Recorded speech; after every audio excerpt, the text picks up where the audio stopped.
is not a drill, you guys. After 37 years, Miss Anna Wintour, one of the most recognizable and powerful figures in fashion, has officially stepped down as the editor-in-chief of Vogue's US edition. After nearly 4 decades, you guys. Cue the fashion sirens because the fashion world is quaking right now, you guys. If you haven't yet heard, Anna Wintour is stepping down from her legendary role at Vogue. Yes, she's the one that for nearly 40 years was running the most powerful title in fashion and orchestrating Megala like her own personal runway. The woman behind the bob and the shades is finally passing the torch, you guys. Whether you've been drawn to her editorial instincts or side-eyed her icy reputation, there's no denying she reshaped the fashion world. Now, before we spiral, the question is Anna actually leaving Vogue for good? And if so, who on earth is next in line to take the reins as editor-in-chief? We're gonna get into all of that, but first, let's get into the backstory of Anna Wintour and why she's so prominent in the fashion world and why this news has left everyone shocked. Known globally for her sharp bob haircut, ever-present sunglasses, and razor-sharp eye for style, Anna Wintour's departure marks the end of an era, not just for Vogue, but for the fashion media landscape as a whole. Her leadership has defined generations of style, launched careers, and turned the Met Gala into the cultural behemoth it is today. While she is vacating the top spot at Vogue, she will continue in her broader roles at Condé Nast as the company's global chief content officer and global editorial director of Vogue internationally. So although her presence won't disappear entirely, her departure from the US magazine creates space for a major generational and cultural reset. For those who don't know, Anna took over Vogue in 1988, and from her very first cover, it was clear she intended to shake things up. She brought a new editorial style that blended the exclusivity of couture with the accessibility of celebrity and pop culture. It was a shift that many resisted at the time, but one that ultimately kept Vogue at the forefront of mainstream relevance while maintaining its prestige in the industry.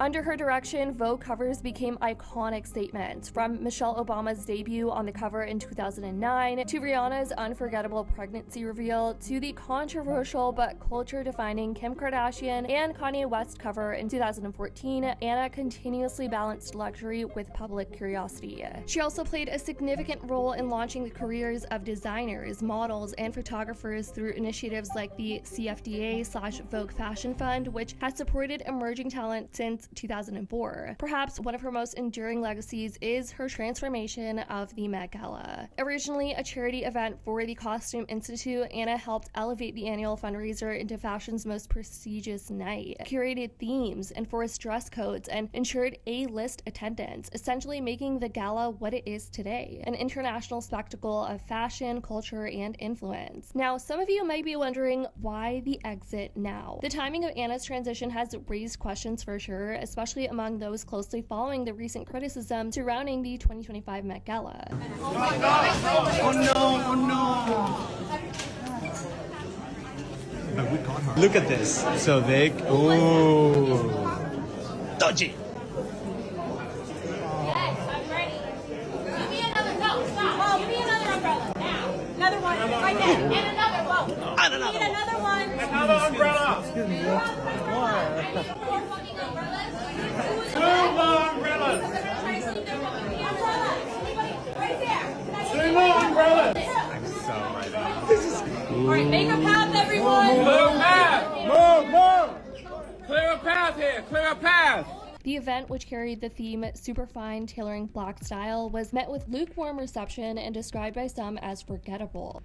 Y'all know I don't like them, but let me tell you why this article, expressing concerns that the theme of the Met Gala exhibit has the potential to be problematic, is extremely valid. If you haven't heard as yet, Vogue magazine made the announcement that Coleman Domingo, Lewis Hamilton, LeBron James, A$AP Rocky, and Pharrell with his Louis Vuitton purse would all be co-chairs for this year's Met Gala exhibit, as the theme was going to be Superfine Tailoring Black Style, with the theme drawing inspiration from Monica Miller's 2009 book, Slaves to Fashion, Black Dandyism and the Styling of Black Diasporic Identity. Now, the exhibit itself actually seems like it's going to have some really great content and be a really great exhibit, but you see, the problem comes in where the exhibit actually tends to influence the red carpet fashion. As we all know, historically, that Vogue red carpet is a lot more light and bright than it is melanated. I can definitely see how and why people would be concerned, but we live in a society where every Halloween we have to wait around and see which white person decides to paint themselves black and then explain to said person why that is not a good idea. We see cultural appropriation happening every day in the culture, every day on this app, and with that, the potential for appropriation to take place on this red carpet, that's a valid concern. Critics pointed out that the energy and originality that once defined the gala had started to fade. And in the weeks following, PR professionals and fashion insiders alike began calling for fresh leadership, not just in Vogue, but at the Met Gala itself. And although Anna remains a powerful force within Condé Nast, stepping down from her editorial leadership role at Vogue US appears to be a response to the growing calls for change. We all know the fashion world is evolving quickly. Gen Z and younger millennials are increasingly drawn to authentic, diverse, and digitally native content, and to stay relevant, even legendary institutions like Vogue must make room for new perspectives and storytelling methods. While no successor has been officially announced just yet, speculation is already swirling as who's going to be the next editor-in-chief for the US Vogue, and there's already some speculation swirling. Among the most discussed names is Edward Enninful, the recently exited editor of British Vogue, known for diversifying the magazine's voice and vision. And another contender is Chioma Nnadi, who is currently the head of editorial content at British Vogue and a rising figure in the conversation around inclusivity and innovation in fashion media. But it's no surprise whoever takes over will inherit a brand with unmatched prestige, but also a high-pressure mandate to modernize Vogue without diluting its legacy.